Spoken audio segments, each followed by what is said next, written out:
You're listening to Bringing an Ancient Faith to a Modern World with Father Anthony Messa, where we explore ways to encourage and equip the local Orthodox Church. Let's get started. Welcome back to the Bringing an Ancient Faith to a Modern World podcast. My name is Father Anthony, and we're back with more exciting news today. We've officially launched the new STSA Ministries page, and we've released our first resource. And that resource is a life group package. That includes both a starter kit to give you everything you need to know to get groups started in your church, and also a fun curriculum that we created that you can download and use for your church to start life groups right away. And because we just launched our life group package, we brought a special guest onto the podcast today, my good friend Susan Langenbach, who's been working here at STSA for several years. Susan's actually the one who coordinates all of our groups at STSA, and she's here to talk to us and tell us everything there is to know about groups today. Thank you so much for joining us, Susan. I'm so glad to be here. So why don't we start off by just kind of defining our terms. Tell us what are groups. Tell us what they are, why they're such an important part of the ministry here at STSA. What purpose do they fill? Sure, absolutely. So one of our core values at STSA is to have authentic community. And it's really hard to build that authentic community at church on Sundays. It's a busy time. There are lots of people. And so having more than a hi or bye is challenging. So what we wanted to do was we wanted to create opportunities for people to get together and really have some good fellowship time where they could learn about each other and have great conversations. So what we did was we started building out groups, and we have a variety of different groups, and they have served us so well in building new friendships and people getting to know one another. You know, in the book of Acts, it talks about the original church and how they met in the temple, and then they also met in people's homes. So obviously church on Sunday is that, and then meeting in people's homes, that's what our groups do. Yeah, you know, you referenced that verse from Acts 2. It talked about, I think that's an important point about how they met in the temple courts, and that was kind of like the big group, a large group gathering together to worship. But they also met from house to house because it was clear that the early church, that their lives were integrated with one another. And you said it perfectly there, Susan, is it's hard to create that integration, to create that real family environment on Sundays. You know, Sundays are a long day and you know, especially as the church grows and grows and grows. So one of the things that one of the reasons why we have these groups, as Susan pointed out, is it's more about the fellowship and the community created. We know that people, you know, have a need to get together, and people have a need to hang out beyond just Sundays. So instead of just people getting together and going out to eat, or just getting together and just watching sports, whatever it may be, we want to provide people opportunities they can get together and have spiritual discussions, uplifting and encouraging discussions. Now, can you give us some examples, Susan, of what some of the different types of groups are and how each one works? Sure. The way we've set it up at our church is that we have 3 different types of groups. We've got life groups, leisure groups, and learning groups. These all run seasonally, but pretty much there's a group for someone to join at any time during the year, which is great because if you're new to the church, these are the perfect ways to start getting to know people. So our life groups run twice a year, and that's where the whole church gets into different groups. We usually run about 10 to 15 of them. And they all discuss the same topic. They discuss the series at the well. The next kind that we have are leisure groups, and that's where people just get together and do something fun. Anybody can come and say, I'd love to coordinate, for example, going kayaking together, or maybe going to see a movie. Maybe it's game night at their house. And then we essentially open it up for anybody to join.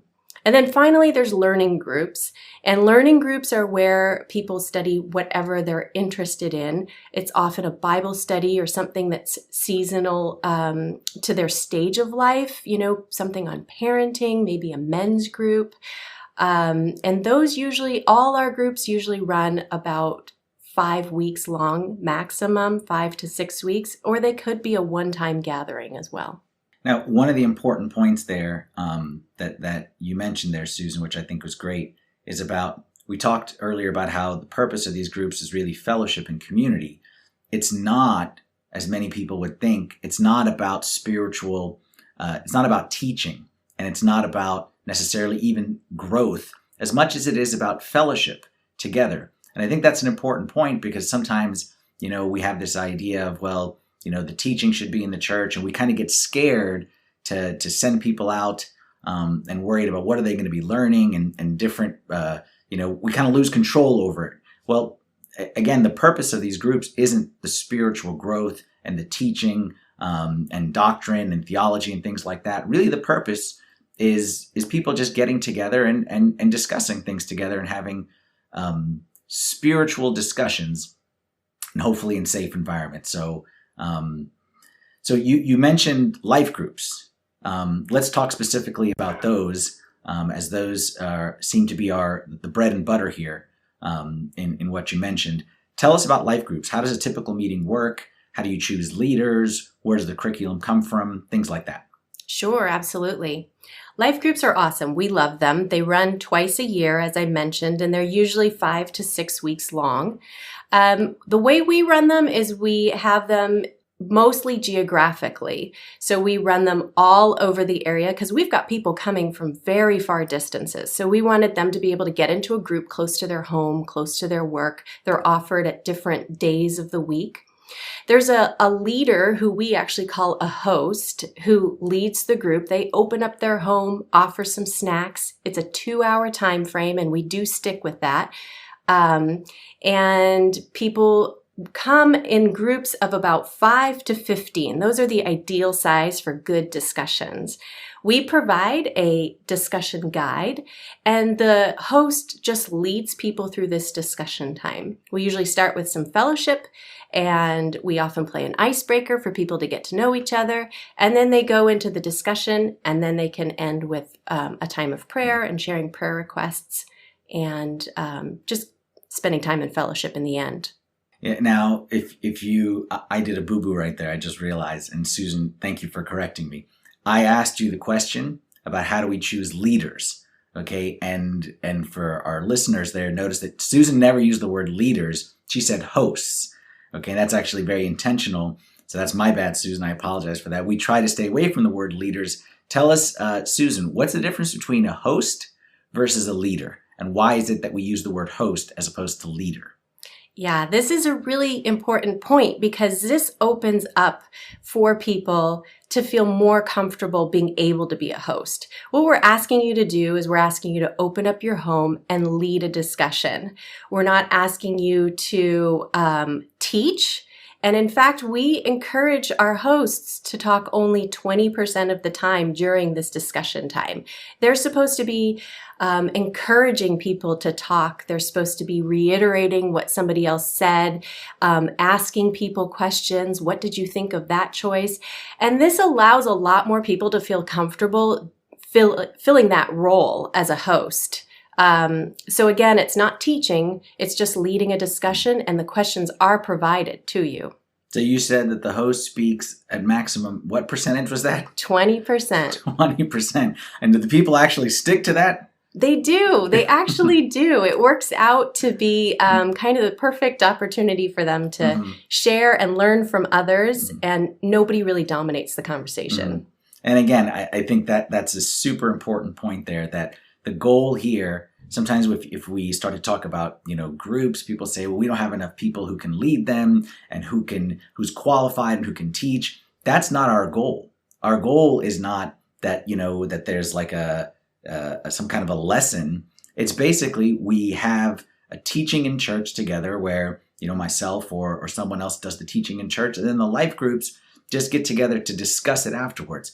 You can think about it, most churches kind of have their own set of life groups and life group discussions, but it's usually in the cafeteria of the church, after the service, or, while eating, whatever it may be. And it might be just a unstructured, oh, the priest said this, or this was this. Well, our hope is to make it a little more structured, and our hope is to make it higher quality.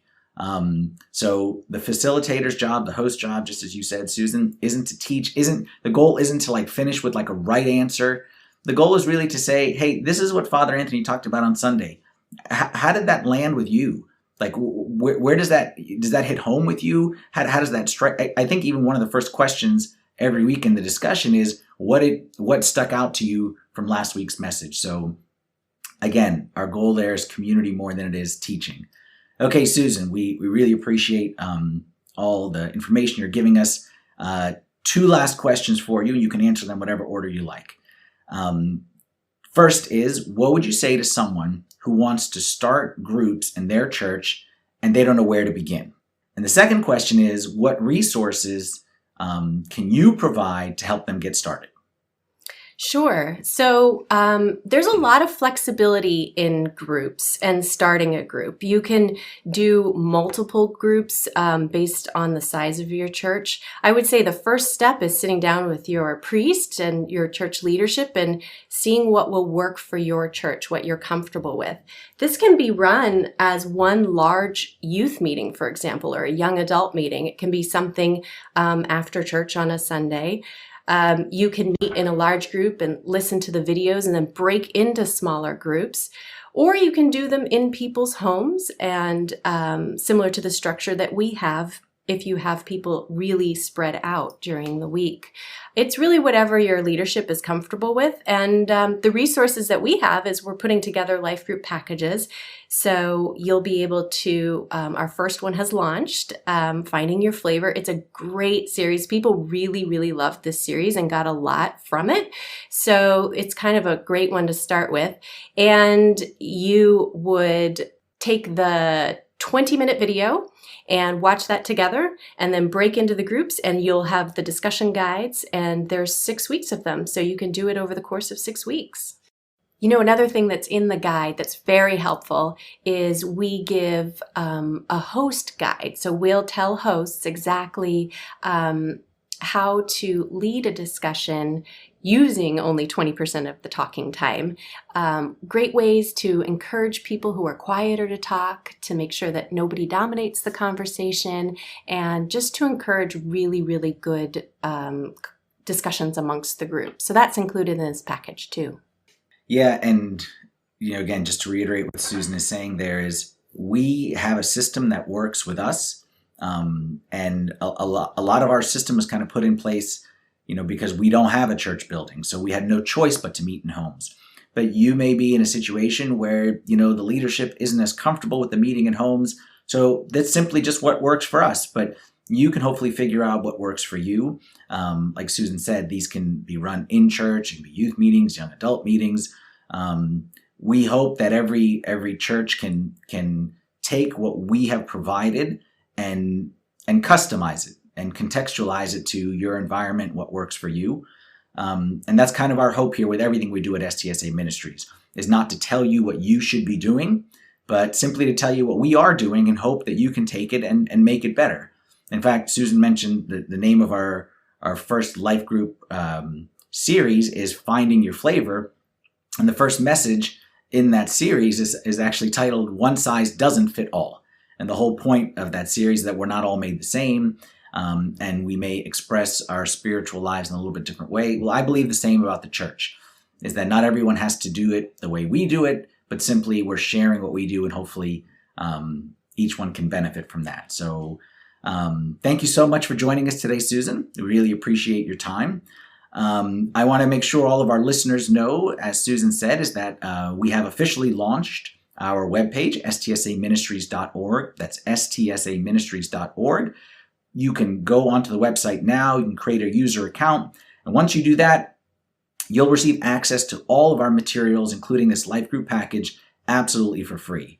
In addition, by signing up for an account, you'll be able to stay up to date as we hopefully release new materials every month. So thank you again, Susan, so much for joining us today, and thank you to all of our listeners for tuning in as well.